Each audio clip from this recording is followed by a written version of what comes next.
She had grown used to the overwhelming wealth that surrounded her during these quiet hours. Joan started with the ground floor as always, methodically cleaning each room. The kitchen sparkled under her care, every surface gleaming. She moved through the dining room, living room, and library with practiced efficiency. But something nagged at her. The house felt too quiet, too still. When she reached the second floor, Joan heard something that made her freeze. A sound so broken, so raw that it sent chills down her spine. Someone was crying. Not just crying, but sobbing with the kind of pain that comes from deep inside a person's soul. Joan's heart raced. Should she leave? Call someone? The sounds were coming from the master suite at the end of the hallway. She had never cleaned that area. Mr. Romano had specifically told the cleaning service that his bedroom and bathroom were off limits. But the crying continued, and something in Joan's spirit would not let her walk away. Her mother Grace had raised her to help people in pain, no matter who they were or what they owned. Joan set down her cleaning supplies and walked slowly toward the master suite. The bedroom door stood open, revealing a massive space with dark furniture and heavy curtains. But the crying was coming from beyond that, from what must be the bathroom. Joan could see light spilling from a doorway. "Mr. Romano?" she called softly. The crying stopped abruptly. "Sir, it's Joan from the cleaning service. Are you okay?" Silence stretched for what felt like hours. Then a voice, barely recognizable as the confident businessman she had occasionally seen from a distance, spoke. "Please, just go. I'm fine." But Joan knew that voice. It was the same voice she had used when her husband died 5 years ago, when she told everyone she was fine while falling apart inside. She took a deep breath and stepped toward the bathroom. What she saw there would stay with her forever. Pius Romano, the man worth billions of dollars, sat crumpled on the white marble floor like a broken child. His usually perfect hair hung in his face, his expensive shirt was wrinkled and stained with tears. In one hand he clutched what looked like a pregnancy test. In the other, a wedding ring caught the bathroom lights.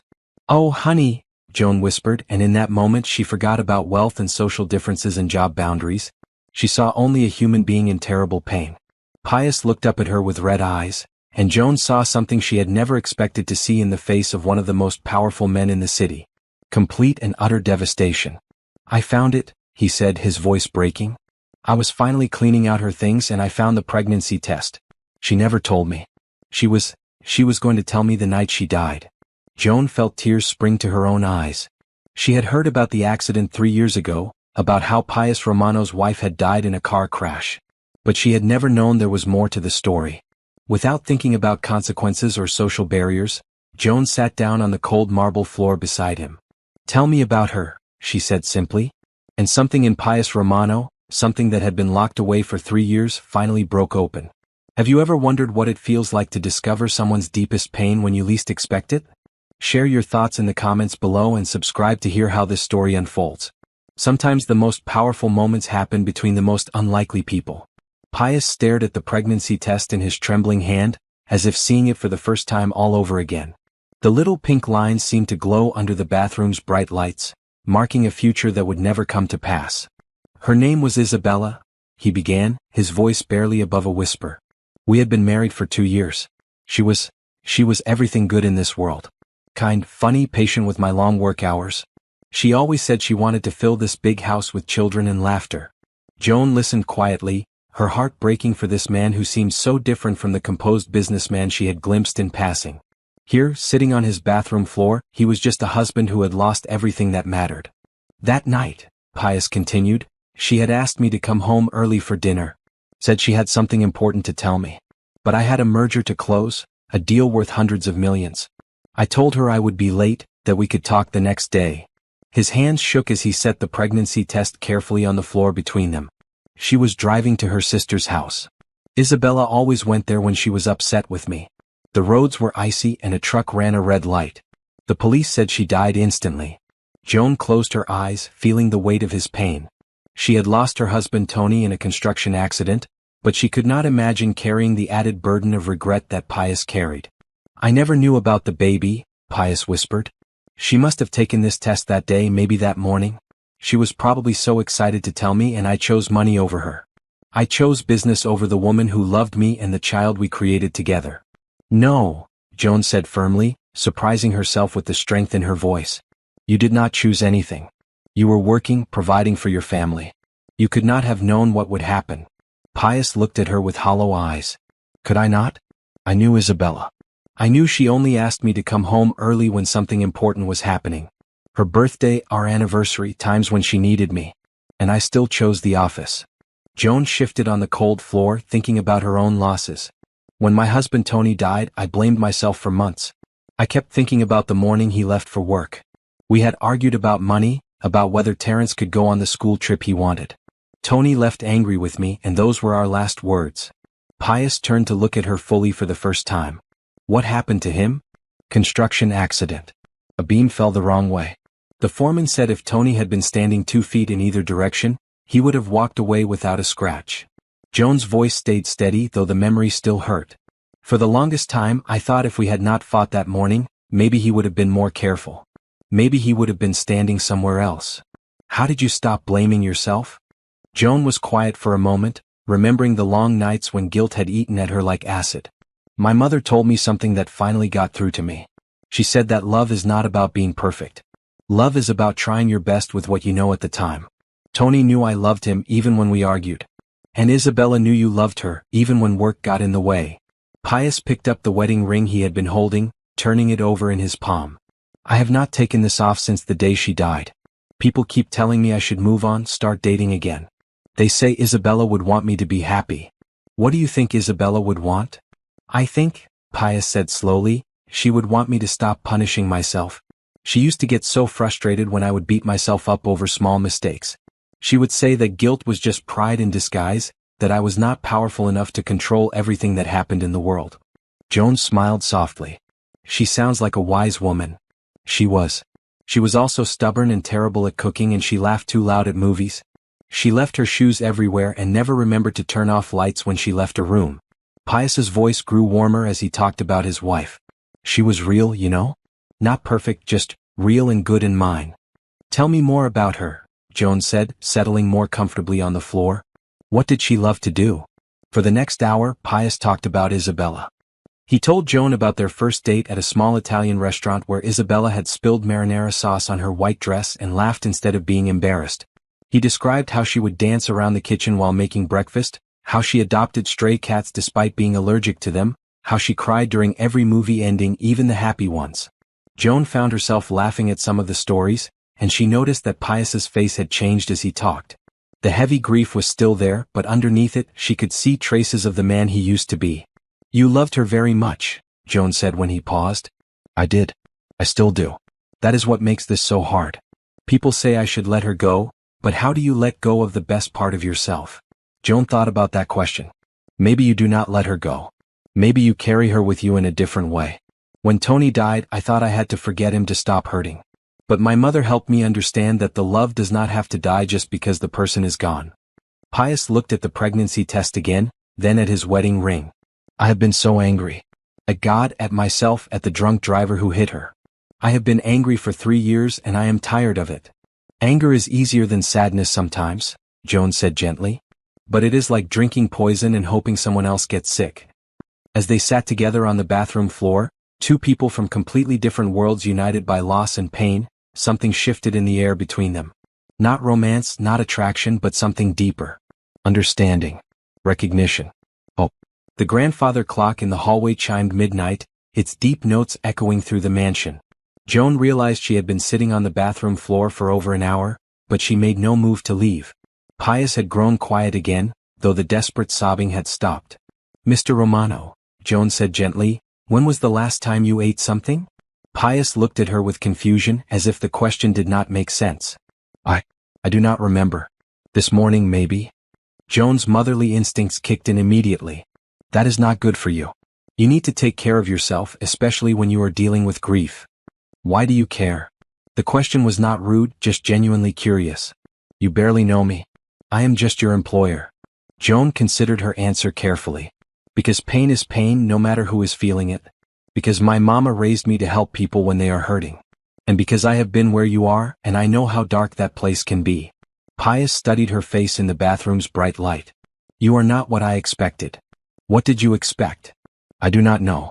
Someone who would see a rich man crying and either run away or try to take advantage somehow. Not someone who would sit on a cold floor and listen to a stranger's broken heart. Joan smiled sadly. Money does not make pain hurt less. I learned that when Tony died. We were poor, but the grief was the same as what you are feeling. Loss is loss. Tell me about your life, Pius said suddenly. I have been talking about myself for an hour. What about you? What about your family? Joan shifted position, her back starting to ache from sitting on the hard marble. I have a son, Terrence. He is 16, smart as a whip. Wants to study engineering in college. And I take care of my mother, Grace. She has diabetes and her health is not great. Where do you work besides here? I clean office buildings downtown 3 nights a week and I work at a diner on weekends. Between the 3 jobs, I manage to pay the bills. Joan said this matter-of-factly without self-pity. Pius was quiet for a long moment. That must be exhausting. It is what it is. Terrence is worth every tired moment. And Mama sacrificed a lot to raise me after my father left. Taking care of her now is the least I can do. You are working yourself to death for your family. Joan shrugged. Love makes you do things that seem impossible. I bet you understand that. Pius nodded slowly. Isabella used to say I worked too much, but she also knew I did it because I wanted to give her everything. The irony is that all she really wanted was my time. Maybe you can honor her memory by giving time to someone else who needs it, Joan suggested carefully. What do you mean? Joan hesitated, then decided to be direct. You have resources that could help people. Maybe that could be a way to heal, to make something good come from all this pain. Pius looked at her with new interest. You are suggesting I should give away money. I am suggesting you should give away kindness. Money is just one way to do that. They fell into comfortable silence again. Joan noticed that Pius looked exhausted, his face pale and drawn. She also noticed that despite his wealth, he seemed deeply lonely. The mansion was beautiful but cold, more like a museum than a home. Mr. Romano, may I ask you something personal? After tonight, I think you have earned the right. And please call me Pius. Do you have friends? Family? People who check on you? Pius's laugh was bitter. I have business associates and social acquaintances. People who want things from me. Isabella was my best friend, and when she died, I lost my whole social world. Most of our friends were couples, and a grieving widower makes people uncomfortable at dinner parties. Joan's heart ached for him. That must be very lonely. It is. But I thought I deserved to be alone. I thought it was my punishment for not being there when Isabella needed me. Pius, Joan said, using his first name for the first time, can I tell you something my mother taught me about guilt? He nodded. She said guilt is like a rocking chair. It gives you something to do, but it does not get you anywhere. Isabella is gone, and nothing you do now will change that. But you are still here, still alive. What you do with that life, that is your choice. Pius was quiet for a long time, turning his wedding ring around and around on his finger. What if I do not know how to live without her anymore? Then you learn. One day at a time, one choice at a time. And maybe you do not have to do it alone. What are you saying? Joan took a deep breath. I am saying that maybe we could help each other. You need someone who sees you as a person, not a bank account. I could use a friend who understands what loss feels like. Pius stared at her. You would want to be friends with me? After seeing me like this? Especially after seeing you like this. This is the real you, Pius. Not the businessman in the expensive suits, but the man who loved his wife enough to keep her memory alive for 3 years. That is the person I would like to know better. For the first time since Joan had found him, Pius smiled. It was small and sad, but it was real. I would like that too. But I want to do something for you first. You do not need to. Yes, I do. You said love makes you do impossible things. Well, I want to make something possible for you. Your son's college education, your mother's medical care. Let me help. Joan started to protest, but Pius held up his hand. Please. I have more money than I could spend in 10 lifetimes, and I have not done anything meaningful with it since Isabella died. This would not be charity. This would be friendship. Joan felt tears spring to her eyes. Pius, that is too much. It is not enough. Not for what you have given me tonight. You sat with me in my darkest moment and reminded me that I am still human. Let me return the favor. Looking into his earnest face, Joan realized that accepting his help would heal something in him too. Sometimes the greatest kindness was allowing someone else to be kind. Okay, she said simply. Thank you. As they finally stood up from the bathroom floor, both of them stiff and tired, Joan realized that something beautiful had been born in that cold, marble space. Not romance, but something just as powerful. Oh. The next morning, Joan sat across from Pius in his vast kitchen, feeling somewhat surreal. Instead of cleaning his house, she was drinking coffee from china cups that probably cost more than her monthly rent. Sunlight streamed through tall windows, making the granite countertops sparkle. Pius looked different in the daylight. Still sad but more composed. He had showered and changed into casual clothes, though Joan noticed he still wore his wedding ring. The man who had sobbed on his bathroom floor seemed almost like a different person, but Joan could see the pain still lingering in his eyes. "I did not sleep much last night," Pius admitted, refilling her coffee cup. "I kept thinking about our conversation. I hope that was not a bad thing." "No, it was good. For the first time in 3 years, I feel like I might have a purpose again." He sat back down across from her. "Tell me more about your situation. I want to understand exactly how I can help."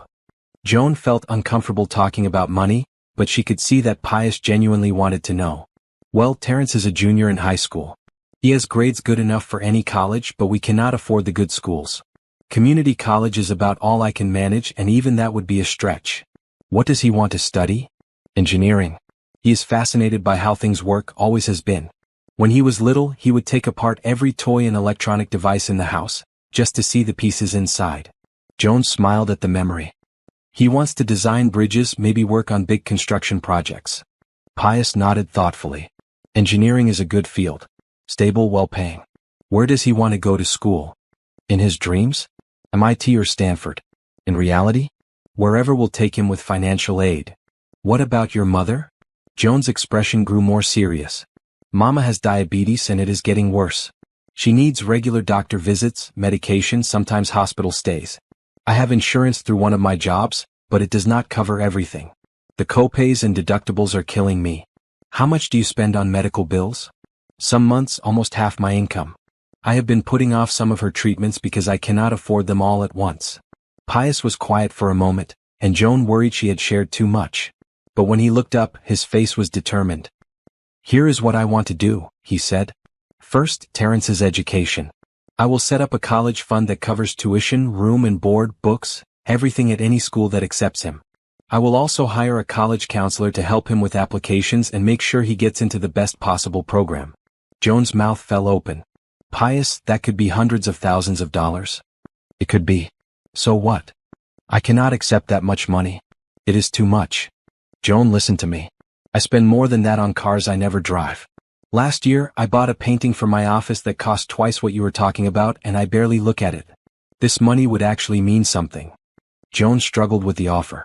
Her pride told her to refuse, but her heart thought about Terrence's face when he talked about his college dreams. "What would you want in return?" "Nothing. This is not a business deal. This is friendship." "But." "No buts. Joan, you gave me something last night that money cannot buy. You gave me hope. You reminded me that there is still good in the world. Let me give something back." Joan felt tears forming in her eyes. "What about Mama's medical bills?" "All covered. I will set up an account with her doctors and the hospital. Whatever she needs, whenever she needs it. No more choosing between treatments because of money." "Pius, this is life-changing money you are talking about." "Good. Lives should be changed when people are suffering unnecessarily." Pius leaned forward. "Joan, I have been sitting on this wealth for 3 years, doing nothing useful with it. Isabella always wanted me to be more generous, to use our blessings to help others. This feels like something she would approve of." Joan wiped her eyes with the back of her hand. "Are you sure about this?" "Really sure. I have never been more sure of anything. Will you let me do this?" Joan thought about Terrence, about how his face lit up when he talked about engineering. She thought about her mother, about the treatments they had delayed, the medications they had skipped. She thought about working 3 jobs and falling asleep exhausted every night. "Yes," she said quietly. "Yes, and thank you." Pius smiled, the first genuine smile Joan had seen from him. "Thank you for letting me help. You have no idea how good this feels." They spent the next 2 hours making plans. Pius called his financial advisor and had money transferred to accounts for Terrence's education and Grace's medical care. He insisted on also setting up a monthly allowance for Joan so she could quit her other jobs and focus on her family. "But I like working," Joan protested. "I do not want to just sit around doing nothing." "You will not be doing nothing. You will be taking care of your family without exhausting yourself. And I was hoping." Pius hesitated. "I was hoping you might have time to help me with something." "What kind of something?" "I want to start a foundation. Something that helps families dealing with loss, especially families who cannot afford proper grief counseling or financial support during difficult times. I know how to make money, but I do not know how to give it away effectively.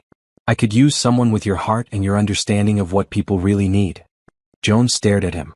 You want me to help run a charity? I want you to help me figure out how to make a difference. You understand both sides now, the need and the resources. You could be the bridge between them. The idea was overwhelming and exciting at the same time. I do not know anything about running a foundation. We will learn together. I have the money and the business skills. You have the compassion and the real-world experience. We could actually help people. Joan thought about all the families she knew who were struggling with loss and poverty, who were working multiple jobs just to survive. We could help people like us. Exactly like us. What do you say? Joan looked around the beautiful kitchen, thought about the conversation they had shared on the bathroom floor, and realized that sometimes life changed in the most unexpected ways. I say yes. Let us help people. Can you imagine having your entire life transformed by one act of kindness? What would you do if someone offered to change everything for your family? Subscribe and share your thoughts, because this story is just getting started, and the best part is yet to come. 3 weeks later, Joan walked into Pius's home office for their morning meeting, still marveling at how much her life had changed. Terrence was now enrolled in SAT prep classes and working with a college counselor. Her mother Grace had started a new treatment program and was already feeling stronger. Joan herself had quit her other jobs and was discovering a passion for organizing that she never knew existed. Good morning, Pius said, looking up from his computer. He looked better than when she had first found him, though Joan could still see the sadness in his eyes. How did the hospital visit go yesterday? Mama is doing so much better. The new medication is working, and the doctor says her numbers have improved significantly. Joan set down her coffee and pulled out a notebook. She wants to thank you again. She keeps saying she wants to cook dinner for you. Pius smiled. I would like that. It has been a long time since I had a home-cooked meal. They had fallen into a comfortable routine. Every morning they met in his office to work on foundation plans. Joan had discovered she had a natural talent for understanding what people needed and figuring out how to provide it. Pius handled the legal and financial aspects while Joan focused on the programs and services. I have been thinking about our name, Joan said, opening her notebook. What do you think about the Isabella Foundation? Pius was quiet for a moment. You would want to name it after my wife? She brought us together, in a way. If you had not been grieving for her that night, we never would have met like this. And you said she always wanted you to be more generous. The Isabella Foundation, Pius repeated slowly. I like it. I think she would like it too. They spent the morning reviewing applications from families requesting help. Joan had developed a system for evaluating need and matching resources to specific situations. They had already helped 12 families with everything from funeral costs to temporary housing to grief counseling. Tell me about this application, Pius said, pointing to a folder. Joan picked it up. This is the Martinez family. The father died in a work accident 6 months ago, leaving behind a wife and 3 young children. The mother speaks limited English and has been struggling to navigate the insurance claims and benefits. She is about to lose their house. What do they need? Short-term, help with the mortgage payments and utility bills. Long-term, job training for the mother and childcare so she can work. The oldest child is 8, so she cannot leave them alone. Pius nodded. Approved. What else? The Johnson family. Elderly couple, the husband has Alzheimer's and the wife is his caregiver. They are running out of money for his medication and specialized care. Approved. They worked through 6 more applications, and Joan continued to be amazed by Pius's immediate generosity. He never hesitated, never questioned whether someone deserved help. Do you ever worry about people taking advantage? Joan asked during a break. Sometimes. But I would rather help 10 people who do not deserve it than miss one person who desperately needs it. Pius stretched in his chair. Besides, you are good at spotting the real cases. I trust your judgment. That afternoon they drove to meet Terrence at his new school. Joan still felt nervous in Pius's expensive car, but she was getting used to the luxury that now surrounded her life. Tell me again why you wanted to meet my son, Joan said as they pulled into the school parking lot. Because he is important to you, which makes him important to me. And because I want to understand what his dreams are, make sure we are supporting him in the right way. They found Terrence in the engineering lab, working on a project involving bridges and weight distribution. Joan watched proudly as her son explained his work, his face animated with enthusiasm. This is really impressive, Terrence, Pius said, examining the model bridge. Have you thought about summer internships? I know some engineering firms that offer programs for high school students. Terrence's eyes lit up. Really? That would be amazing. I will make some calls. It is important to get real-world experience along with the classroom learning. On the drive home, Joan noticed that Pius seemed more relaxed than usual. You are good with teenagers. Isabella and I talked about having children. I always wondered what kind of father I would have been. His voice grew sad. Terrence reminds me what we lost. But look what you are gaining. You are helping shape his future. That is a form of fatherhood too. That evening, Pius joined Joan and her family for dinner at their small apartment. Grace had insisted on cooking, despite Joan's protests about her health. Mr. Pius, Grace said, setting a plate of fried chicken in front of him, I do not know how to thank you for what you have done for our family. Please just call me Pius. And you do not need to thank me. Your daughter saved my life. How did she do that? Pius looked at Joan, who nodded encouragingly. I was in a very dark place when she found me. I had lost hope. Joan reminded me that there was still good in the world, still reasons to keep going. Grace studied Pius with the sharp eyes of a mother who had seen a lot of life. You were grieving. I still am. But Joan helped me understand that grief does not have to be the end of the story. Loss changes you, Grace said wisely. But it does not have to break you. Sometimes it makes you stronger, more compassionate. After dinner, Terrence showed Pius his college research, his plans for engineering school, his dreams of building structures that would last for generations. Joan watched the two of them together and felt something warm grow in her chest. Not romantic love, but something deeper. Family. Pius, she said as he was getting ready to leave, would you like to stay for game night? We usually play cards or board games on Friday evenings. I would not want to intrude. You would not be intruding. You would be joining family. Pius looked surprised by the word. Family? That is what you are now. Family is not just about blood. Family is about people who care for each other, who show up when it matters. They spent the evening playing card games and laughing together. Joan watched Pius gradually relax, his formal business manner giving way to something more natural and warm. Grace told embarrassing stories about Joan's childhood, and Terrence shared his latest engineering theories.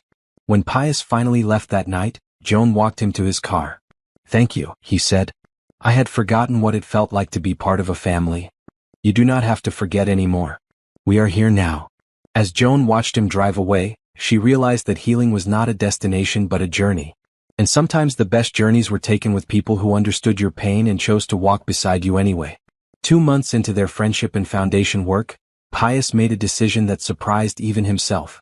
He asked Joan to help him go through Isabella's belongings, something he had been unable to do since her death. Are you sure about this? Joan asked as they stood outside the closed door of what had been Isabella's studio. You do not have to rush into anything. I have been avoiding this room for 3 years. Isabella was an artist and this was her space. I locked it up after the funeral and never went back in. Joan could see the tension in his shoulders, the way his hand shook slightly as he reached for the doorknob. What changed your mind? The foundation. I realized I have been living like a ghost in my own house. Isabella would be furious if she knew I had turned our home into a mausoleum. Pius opened the door and sunlight streamed into a room that had been dark for years. Dust particles danced in the air, and everything was exactly as Isabella had left it. Canvases leaned against the walls, some finished, some half completed. Paint brushes stood in glass jars, and tubes of paint were scattered across a work table. Oh, Pius, Joan breathed. These are beautiful.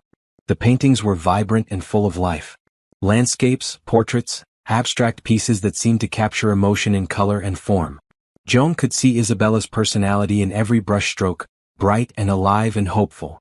Pius walked slowly around the room, touching nothing. She was so talented. I always told her she should have an art show, try to sell her work. But she painted for joy, not money. Look at this one, Joan said, stopping in front of a painting of children playing in a park. You can almost hear them laughing. That was from our neighborhood. She used to sit on the bench and sketch the families, then come home and paint them from memory. Pius's voice was thick with emotion. She loved children. She would have been such a good mother. They spent the morning going through the studio slowly. Joan let Pius set the pace, offering support when he needed it and space when he needed that instead. Some paintings made him smile with memory. Others brought tears to his eyes. What do you want to do with these? Joan asked gently. I do not know. I cannot throw them away, but keeping them all locked up here does not seem right either. What would Isabella want? Pius considered the question. She would want people to see them, to enjoy them. She always said art was meant to be shared, not hidden away. Maybe we could donate some to hospitals or schools. Places where people could use some beauty and hope. That is perfect. Isabella always wanted to brighten people's days. Pius picked up a small painting of sunflowers. I want to keep this one. She painted it for our first anniversary. They worked together, sorting the paintings into groups. Some would be donated, others would go to Isabella's family, and a few special pieces would stay with Pius. The physical work of moving and organizing seemed to help Pius process his emotions. Joan, can I ask you something personal? Of course. How do you handle Terence growing up and leaving someday? Does it scare you knowing that the person you love most will build their own life? Joan paused in her wrapping of a small canvas. Every day. But I realized something after Tony died. Love is not about holding on. Love is about giving someone roots and wings. Roots so they know they are loved, wings so they can fly. Isabella and I talked about that with our future children. She said the goal was to raise them so well that they would not need us, but would still want us in their lives. That sounds like wisdom. They took a break for lunch, eating sandwiches in Isabella's studio surrounded by her art. Pius looked more peaceful than Joan had ever seen him. I want to tell you something, he said. This is the first time I have felt close to Isabella without feeling guilty about it. What do you mean? Before, when I thought about her, it always came with pain and regret. Today I feel like she is here with us, approving of what we are doing. Does that sound crazy? Not at all. I still feel Tony with me sometimes, especially when I am making decisions about Terence. I think the people we love leave part of themselves in our hearts. That afternoon, they visited Isabella's grave for the first time together. Pius had been several times alone, but always filled with anger and guilt. Today felt different. Hello, beautiful, he said softly, kneeling by the headstone. I brought someone I want you to meet. This is Joan, the friend I told you about. Joan felt a little awkward talking to a gravestone, but she could see it was important to Pius. Hello, Isabella. I wish I could have known you. From everything Pius tells me, you were a wonderful person. She was. And she would have loved you, Joan. You have the same kind heart she did. They sat quietly for a while, and Joan noticed that Pius seemed calmer here than he had been in months. The anger and bitterness were fading, replaced by something gentler. Isabella, I am sorry I stayed away so long. I was angry and I was scared. But Joan helped me understand that loving you does not mean staying broken. I think you would like what we are doing with the foundation. We are helping families like ours, people who are facing loss and need support. Joan wiped away tears as she listened to Pius talk to his wife. She could see the love between them, still strong, even death could not break it. I will always love you, Pius said finally. But I am ready to live again. I think that is what you would want for me. As they walked back to the car, Pius seemed lighter somehow. The guilt that had weighed him down for 3 years was finally beginning to lift. How do you feel? Joan asked. Like I can breathe again. Like Isabella and I said goodbye properly this time. She knows you love her, Pius. She has always known. That evening, Pius called Joan with an idea. I want to have an art show. Display Isabella's paintings and sell them to raise money for the foundation. She always wanted people to see her work, and this way her art can help other families dealing with loss. That sounds perfect. Isabella would be so proud. As Joan hung up the phone, she realized that sometimes healing meant letting go, and sometimes it meant holding on differently. Pius was learning to carry Isabella's love with him in a new way, one that allowed for hope and new connections without betraying the past. The Isabella Memorial Art Show was held on a warm spring evening in the ballroom of the city's most prestigious hotel. Joan stood near the entrance, greeting guests and explaining the foundation's mission, still amazed at how comfortable she had become in these social situations. You look beautiful, Pius said, appearing at her elbow. Joan had chosen a simple navy dress for the occasion, and Pius had insisted on buying her new jewelry to go with it. You clean up pretty well yourself, she replied, straightening his tie. He was wearing a charcoal gray suit that made his eyes look almost silver. The ballroom was filled with Isabella's paintings, each one accompanied by a small card explaining the foundation's work. Guests moved through the space with wine glasses in hand, admiring the art and learning about families the foundation had helped. Mr. Romano, a woman approached them. I am Margaret Whitfield from the Arts Council. These paintings are extraordinary. Your wife was incredibly talented. She was, Pius agreed. And she would be thrilled to know her art is helping families in need. Joan watched as Pius talked easily with the guests, telling stories about Isabella and explaining their foundation work. He had changed so much from the broken man she had found on his bathroom floor 6 months ago.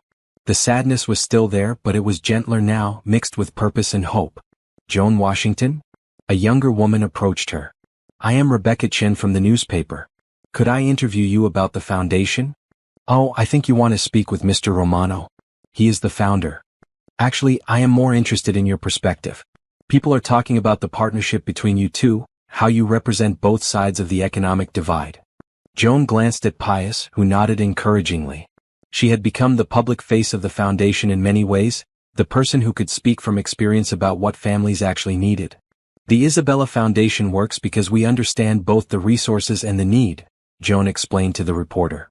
Mr. Romano provides the financial backing and business expertise, while I bring the understanding of what it is like to struggle and what kind of help actually makes a difference. How did you two meet? Joan smiled. I was his janitor. But friendship does not care about job titles or bank accounts. We connected over shared experiences with loss, and we discovered we both wanted to help other people facing similar challenges. The evening was a huge success. They raised over $500,000 for the foundation and sold nearly every one of Isabella's paintings. But more importantly, Joan could see that Pius felt proud of his wife's work being appreciated and put to good use. She would have loved tonight, he said as they cleaned up after the last guests had left. She was here in spirit. I could feel her presence in every painting. 2 weeks later, Joan received unexpected news that tested their growing friendship. Her mother Grace had been offered a chance to participate in an experimental treatment program for diabetes, but it required moving to a medical facility in another state for 6 months.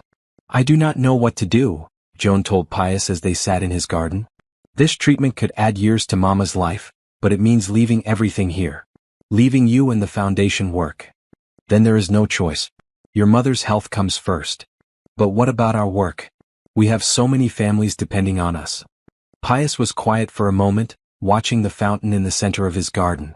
Joan, can I tell you something Isabella used to say? Of course. She said that love always finds a way. If our friendship and our work together are meant to continue, distance will not stop that. And if you need to focus completely on your mother right now, that is what you should do. Joan felt tears in her eyes. I do not want to abandon you. You are not abandoning me. You are showing me what real love looks like. Family first, always. What will you do about the foundation? I will keep it running. I have learned a lot from you about what people need. And maybe this is my chance to prove that I can carry on the work we started together. You will call me with updates? Let me help with decisions from a distance. Every week. We are partners, Joan. Partners support each other through everything. The night before Joan left for her mother's treatment, Pius threw a small dinner party at his house. Terence was there, along with some of the families they had helped through the foundation. Joan was amazed to see how Pius had grown as a host, making everyone feel welcome and comfortable. I want to say something, Pius announced during dessert. 6 months ago I was a different person. I was angry, bitter, and I had given up on the idea that life could be good again. Joan changed that. She reminded me that healing is possible, that love does not end with death, and that we can honor the people we have lost by helping others. Here, here, said Grace, raising her water glass. Despite her illness, she looked happier and more hopeful than she had in years. Joan, you saved my life, Pius continued. And now I get to watch you save your mother's life. That seems like perfect balance to me. You saved my life too, Joan replied. You gave my family security and hope. You gave me purpose beyond just survival. You showed me that friendship can cross any boundary. After the guests left, Joan and Pius sat on his back patio looking at the stars. I am going to miss you, he said simply. I am going to miss you too. But Mama is right. This is not goodbye. This is just see you later. Promise me something, Joan. What? Promise me that no matter what happens with your mother's treatment, you will remember that you have a family here. Terence will need you when he starts college, but you will also have me. You will always have me. Joan reached over and squeezed his hand. I promise. And you promise me that you will keep moving forward. Keep healing. Keep helping people. Isabella would be so proud of the man you have become. I promise.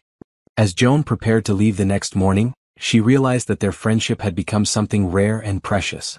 It was not romantic love, but it was deep and real and lasting. They had found each other in their darkest moments and helped each other find the light again. Take care of yourself, Pius said as he hugged her goodbye. Take care of the foundation. Take care of your heart. And remember that healing is not a destination. It is a journey, and you are well on your way. As Joan watched the city disappear through the car window, she felt grateful for the unexpected turns her life had taken.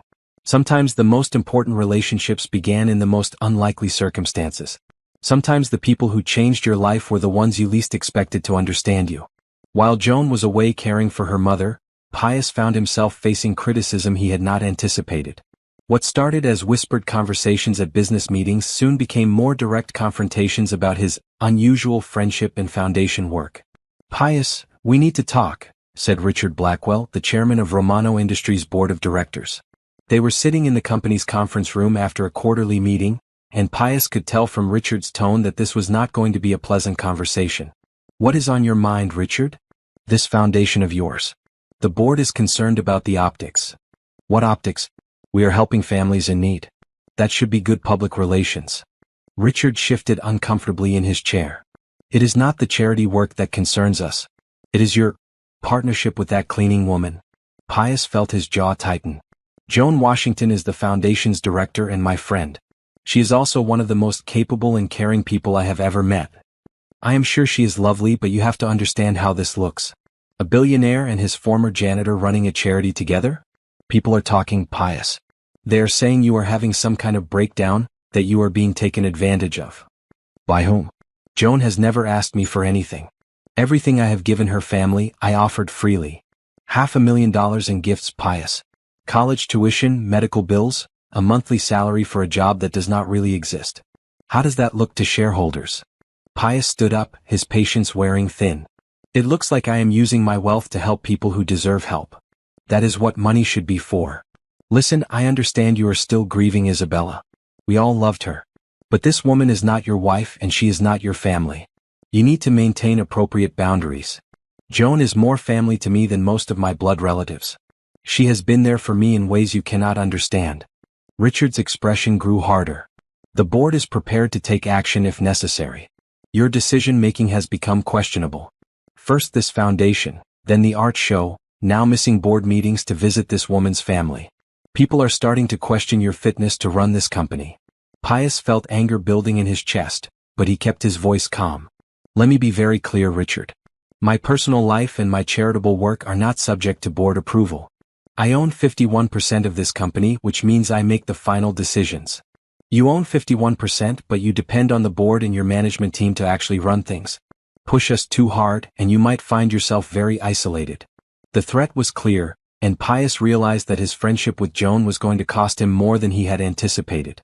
But as he looked at Richard's cold, calculating face, he also realized something else. He no longer cared what these people thought of him. Meanwhile, Joan was facing her own challenges at the medical facility where her mother was receiving treatment. The other families were friendly enough, but Joan could sense their confusion about her situation. "So your boss just pays for all this?" asked Martha, another woman whose husband was in the experimental program. "That seems too good to be true.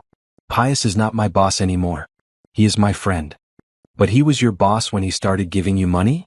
Joan could hear the judgment in Martha's voice, the implication that there must be something inappropriate about her relationship with Pius.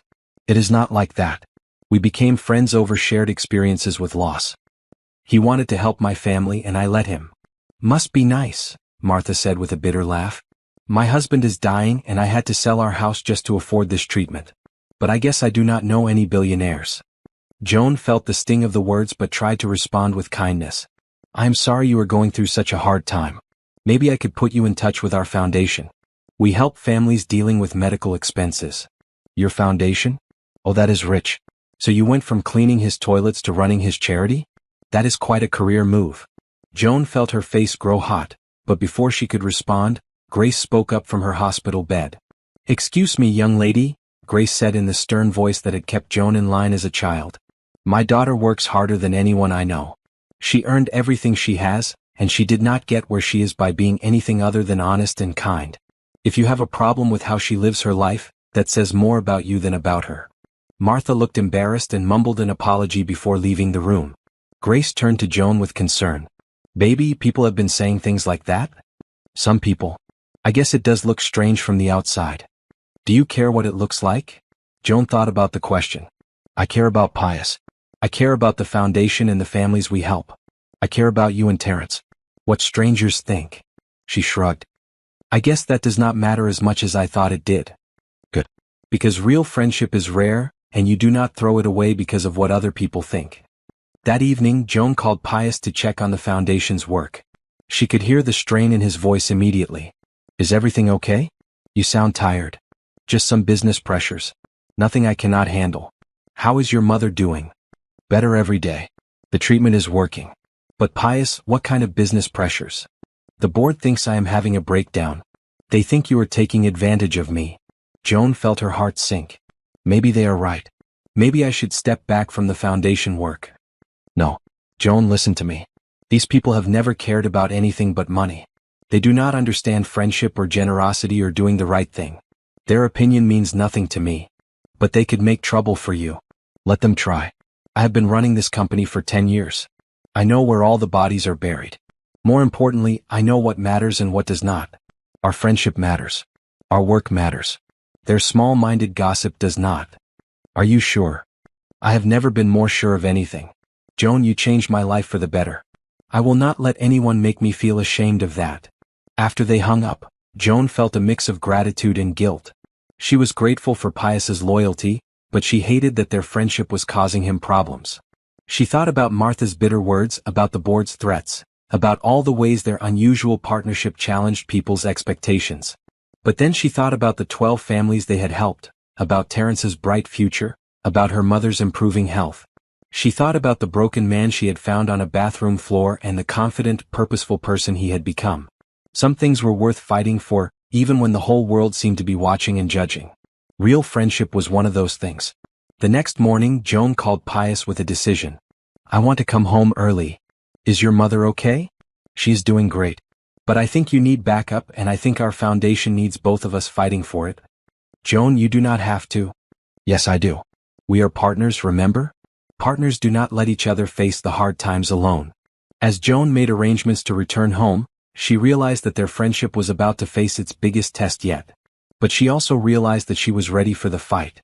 Some relationships were worth defending no matter what it cost. Joan returned home 2 weeks earlier than planned to find Pius in the middle of a full-scale battle with his board of directors. The situation had escalated beyond simple disapproval into what could only be described as corporate warfare. They filed a motion questioning my competency, Pius told her as they sat in his study, surrounded by legal documents. They are claiming that my erratic behavior and questionable financial decisions make me unfit to lead the company. Joan felt sick to her stomach. This is my fault. If I had not. Stop right there. This is not your fault. This is about small-minded people who cannot understand that there are more important things in life than quarterly profits. What exactly are they claiming? Pius handed her a thick legal document. They are saying that giving money to your family was a sign of diminished capacity. They are saying the foundation is a vanity project that proves I am not focused on business. They even hired a private investigator to try to find evidence of improper conduct between us. Joan's cheeks burned with embarrassment and anger. What did they find? Nothing, because there is nothing to find. But the fact that they looked. Pius's voice was tight with fury. I have known some of these people for 20 years. I thought they were friends. What happens now? Now I have to decide whether to fight them or give them what they want. What do they want? For me to step back from active management, dissolve the foundation, and cut ties with you completely.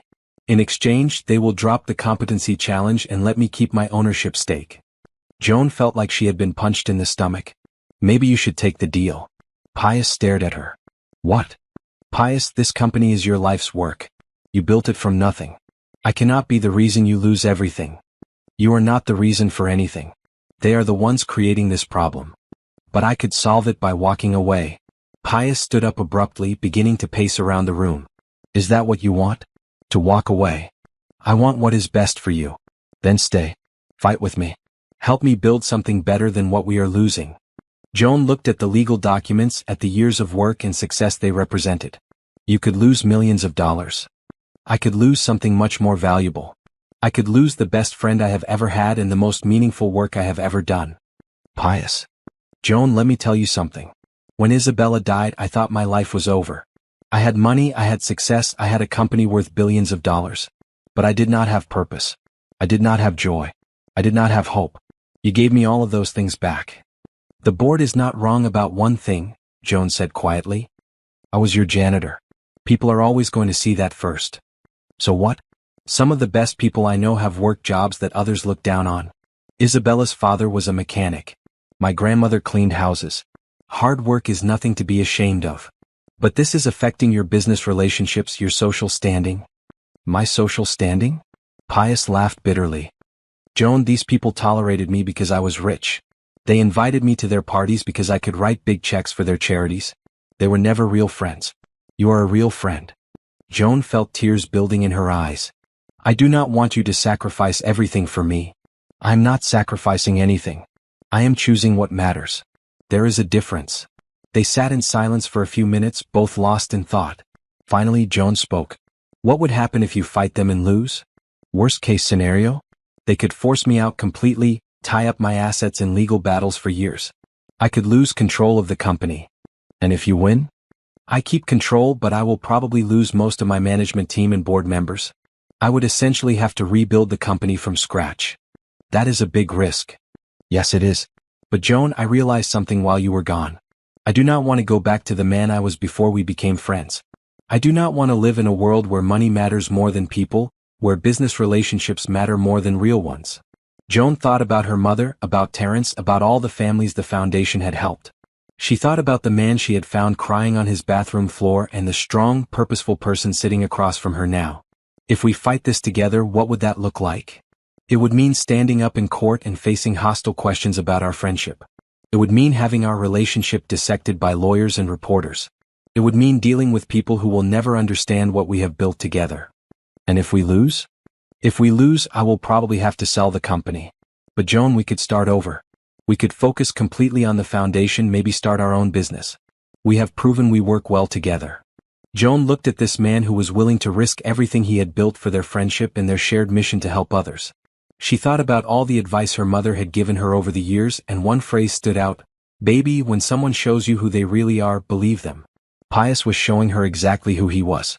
Someone who valued people over profits, friendship over social status, doing right over doing easy. Okay, she said finally. Okay, what?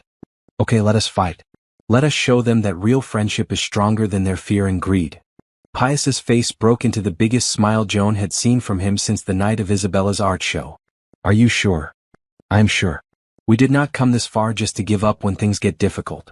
Besides, you were right about something. What? Isabella would want you to fight for what matters.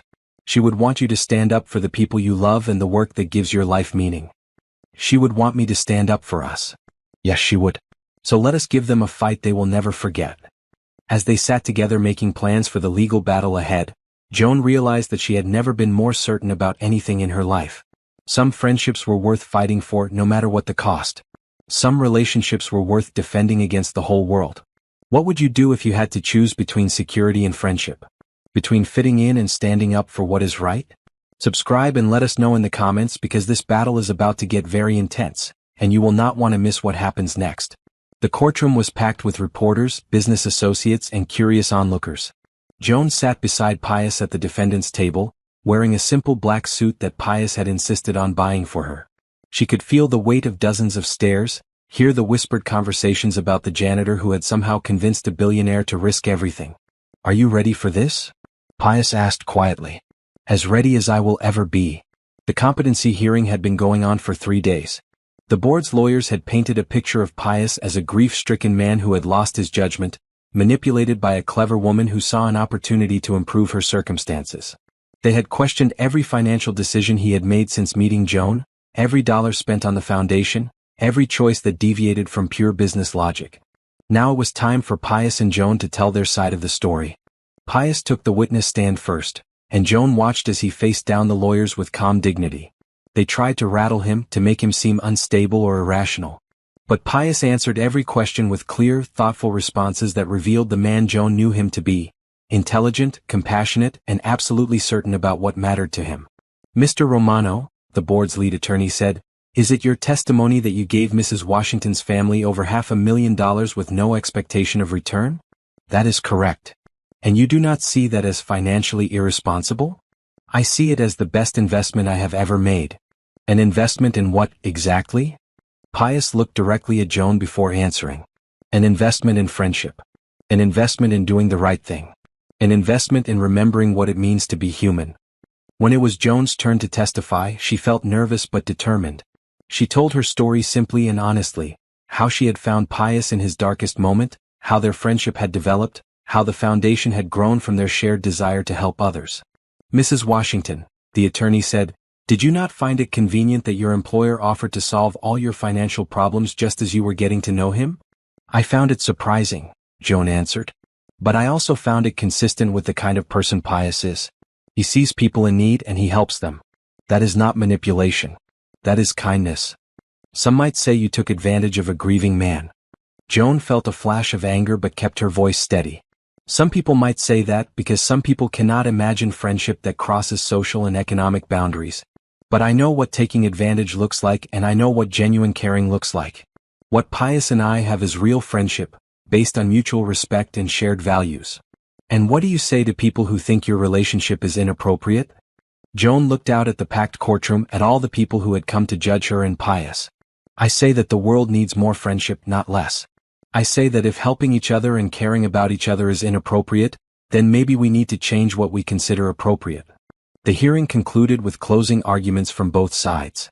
The board's lawyers painted Pius as a man who had lost his way, led astray by grief and manipulation. Pius's attorney argued that his client had found his way, discovered what really mattered in life, and had every right to use his wealth as he saw fit.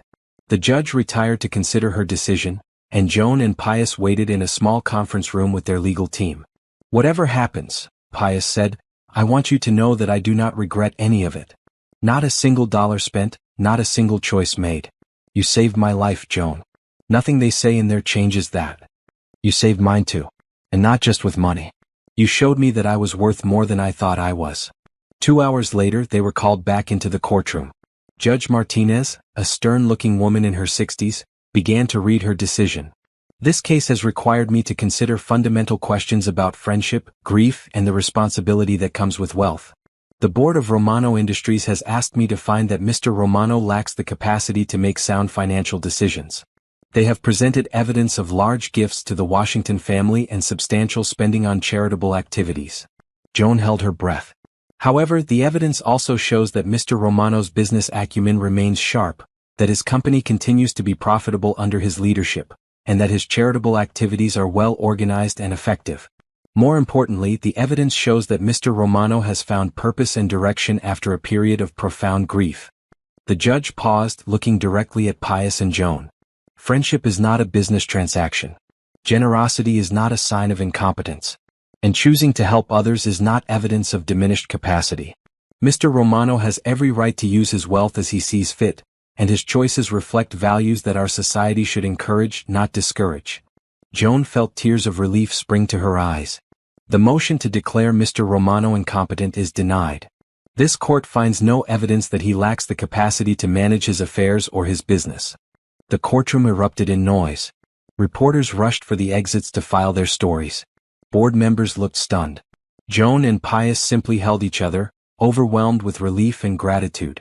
But the victory in court was only the beginning. As Pius had predicted, most of his board resigned in protest.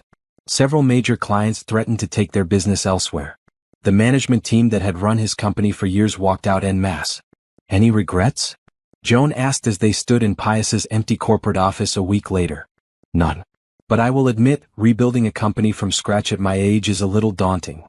Good thing you have help. Over the next 6 months, they rebuilt Romano Industries with a new philosophy and new leadership. They hired people who shared their values, who understood that business success should not come at the expense of human decency. The company was smaller now but more focused and more ethical. The Isabella Foundation grew into one of the most respected charities in the city, helping hundreds of families navigate loss and financial hardship. Joan became a sought-after speaker on grief counseling and community support, while Pius used his business expertise to help other entrepreneurs build socially responsible companies. Terrence thrived in college, studying engineering and volunteering with the foundation during his breaks. Grace's health continued to improve, and she became something of a grandmother figure to Pius, cooking for him regularly and offering advice whether he wanted it or not. On the first anniversary of the night Joan found Pius crying on his bathroom floor, they held a celebration at the foundation's new headquarters. Hundreds of people came, families they had helped, donors who supported their work, friends old and new. "I want to say something," Pius announced to the crowd. "A year ago I was a broken man who had given up on life. I thought success was measured in dollars and loss was the end of the story. Then I met someone who taught me that success is measured in lives touched and loss is just the beginning of a new chapter." Joan stood beside him, no longer the nervous janitor who had stumbled into a bathroom and found a crying billionaire. She was confident now, comfortable in her own skin, secure in the knowledge that friendship could conquer any obstacle. "Joan Washington did not just save my life," Pius continued. "She showed me how to live it. She taught me that the most valuable currency is not money, it is kindness. The most important investment is not in stocks or bonds, it is in people. And the greatest success is not in what you achieve for yourself, but in what you make possible for others." As the crowd applauded, Joan thought about the journey that had brought them to this moment. It had started with pain and tears on a cold marble floor. It had included challenges that threatened to tear them apart. But it had led to something beautiful and lasting and true. "Thank you," Pius said, turning to face her directly. "Thank you for seeing past the money and the titles and the fancy house. Thank you for seeing me." "Thank you for seeing me too," Joan replied. "Thank you for showing me that friendship knows no boundaries and love always finds a way." As they stood together surrounded by family and friends, Joan realized that some stories do not end with romantic love. Some stories end with something even more powerful. The recognition that two people can save each other simply by showing up, by caring, by refusing to let each other face the world alone. The mansion was no longer cold and empty. Grace had moved into the guest wing, and Terrence came home for holidays and weekends. Joan had her own apartment in the city, but she spent most evenings at Pius's house, working on foundation business or simply enjoying the family they had created together. They had both lost their first loves to death, but they had found something different and equally precious in each other. They had found friendship that transcended every boundary society tried to put between them. They had found purpose in helping others find hope after loss. They had found that sometimes the most unlikely people make the best partners in life. And on quiet evenings when they sat in Isabella's former garden, now thriving under Grace's care, Joan sometimes felt the presence of the woman who had brought them together. Isabella's love had not died with her. It had expanded, creating space for new relationships and new possibilities. "Do you think she approves?" Pius asked one evening as they watched Terrence explain his latest engineering project to Grace. "I think she is proud of who you have become. I think she loves that her memory is helping other families. And I think she is happy that you are not alone anymore." "We are not alone anymore," Pius corrected. "None of us." As the sun set over their unconventional but deeply loving family, Joan knew that some of life's most beautiful stories begin in the darkest moments. Sometimes salvation comes from the most unexpected sources. Sometimes the person who saves your life is the person you least expect to understand your pain. And sometimes, if you are very lucky, saving someone else's life saves your own too.